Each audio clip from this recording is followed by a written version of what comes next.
Nouvelles héroïnes. Salut toi, nouvelle héroïne. Je suis Céline Steyer, celle qui murmure à tes oreilles des récits d'aventures insolites, d'estime de soi et de destin extraordinaire à travers des histoires vraies de femmes qui ont osé faire de leurs rêves une réalité. Des histoires pour t'aider à grandir en confiance et trouver ton propre chemin. Bienvenue sur Nouvelles héroïnes, le podcast des filles qui osent rêver grand. Nouvelles héroïnes. Il était une nouvelle héroïne prénommée Wendy. Peter, tout est exactement comme je l'avais rêvé. Oh, regarde déjà la lagune aux sirènes. Par Saint-Georges. Non, pas cette Wendy. Cette Wendy. C'est parti, Wendy Renard! Wendy Renard! De la tête, le tournant de cette finale, Magri, qui tourne ce ballon, qui enroule parfaitement sur la tête de Wendy Renard. Wendy est née en 1990, en Martinique, près de Fort-de-France, oui, de l'autre côté de l'océan Atlantique. Elle est la dernière d'une fratrie de 5 sœurs du côté de sa maman et 7 sœurs du côté de son papa. Oui, une vraie équipe de foot. Wendy reçoit une éducation très stricte, avec une grand-mère et une mère qui lui inculquent ce que le mot « respect » veut dire. Encore petite, mais déjà très grande, avec une maman ancienne footballeuse en modèle, Wendy rêve de tacler le ballon rond. À l'école, dans la cour de récréation, elle joue très naturellement avec les autres au foot. Et à la maison, elle sort discrètement et joue au ballon en cachette sur le parking d'à côté.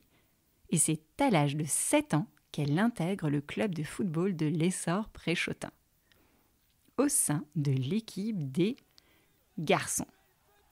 Toujours plus grande que petite, à 8 ans, Wendy voit l'équipe de France de foot gagner sa première Coupe du Monde.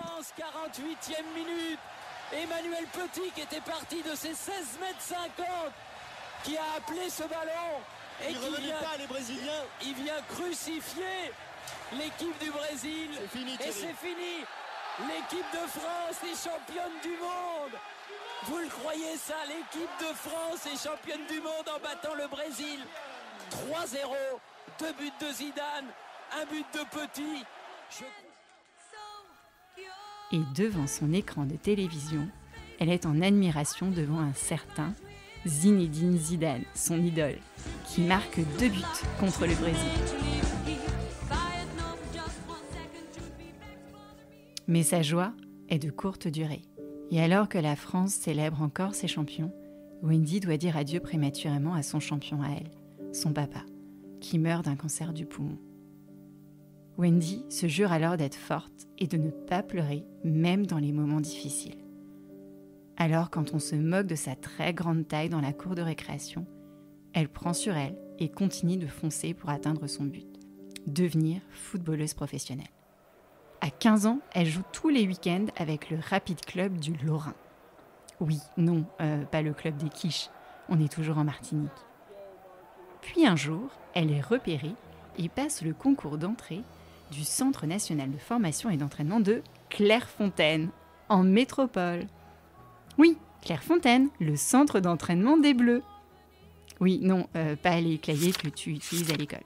Mais elle échoue au test. Déterminée, Wendy ne baisse pas les bras pour autant et est appelée par l'entraîneur de l'équipe de l'Olympique lyonnais pour intégrer le centre de formation.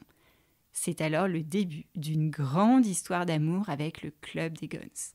Oui, celui-là même où Karim Benzema fit ses premières armes. Qui a marqué le tir au but vainqueur, la gardienne de l'Olympique lyonnais. Et juste derrière, Wendy Renard, la seule joueuse à avoir remporté les 11 titres consécutifs en championnat. C'est elle qui va soulever la Ligue des Champions ici à Cardiff. La 2e consécutive pour l'Olympique lyonnais qui garde son trophée. La meilleure équipe d'Europe, elle est là. C'est l'Olympique lyonnais. Elle fait monter le son, évidemment. Wendy Renard pour soulever ce trophée. Elle a alors 17 ans et joue ses premiers matchs officiels en équipe de France des moins de 19 ans contre l'Angleterre. Wendy n'aura qu'un seul objectif, performer, réussir et surtout rester le plus longtemps possible au plus haut niveau. Elle devient un des piliers de l'équipe de France féminine et enchaîne les matchs. Elle comprend que c'est 1m87 qui la complexait plus jeune, sous son principal atout pour le poste de défenseur qu'elle occupe sur le terrain. À 32 ans, Wendy est considérée comme la meilleure défenseur au monde et l'une des meilleures joueuses du monde. Elle a joué plus de 434 matchs et marqué plus de 141 buts. Et quand ses détracteurs lui reprochent de ne pas sourire sur le terrain, elle répond « Sur le terrain, je suis en mode déter, je ne suis pas là pour rigoler. » Droit au but, on vous dit. Aujourd'hui, Wendy rêve de remporter un titre avec l'équipe de France et espère mettre encore plus en lumière le football féminin qui était encore méconnu il y a 10 ans, pour attirer plus de jeunes filles à dribbler comme elle le ballon rond. Voilà, c'était l'histoire de Wendy Renard, ou plutôt le début de la grande histoire de sa vie. J'espère que ça t'a plu. Psst, si tu fermes les yeux et te concentres très très fort, je vais te dire le message de Wendy.